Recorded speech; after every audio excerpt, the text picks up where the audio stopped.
RRR దీని మీద updates లేవు.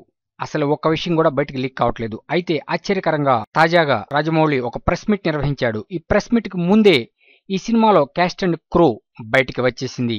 ట్విట్టర్లో షేర్ చేసేశారు. అయితే ఒక హాలీవుడ్ బామన్ దింపాడు తారక్ కోసం. మామూలుగానే తారక్ అంటే సహజంగా ఆయనకు ఒక శైలి ఉంది. ఆయన భిన్నమైన హెయిర్ స్టైల్స్, ఆయన భిన్నమైన బాడీ లాంగ్వేజ్ కి తగ్గట్లుగా హాలీవుడ్ బామ జోన్స్ ని దింపేశాడు. ఇక ఈ డైసీ జోన్స్ ఏ విధంగా ఉంటుందంటే మామూలుగా ఉండదు. ఇక రామ్ చరణ్ ఒక పక్కన జూనియర్ ఎన్టీఆర్. ఇక జూనియర్ ఎన్టీఆర్ కి జోడీగా ఈ జోన్స్ ఉంది అంటేనే ఇప్పటికే హైప్ క్రియేట్ అయిపోయింది. అంటే రాజమౌళి కరెక్ట్ గా కొట్టబోతున్నాడు. బాణం తీసుకున్నాడు, ఎక్కువ పెట్టాడంతే. అటు హాలీవుడ్, బాలీవుడ్, మాలీవుడ్, కోలీవుడ్ ఏ వుడ్ అయినా సరే సమస్య లేదు. Blockbuster records. అటువంటి ఈ RRR సినిమా స్టోరీ కూడా కొమరం భీం అల్లూరి సీతారామరాజుకి సంబంధించిన కథని మోడర్న్ గా రాసుకొని తీయబోతున్నాడు.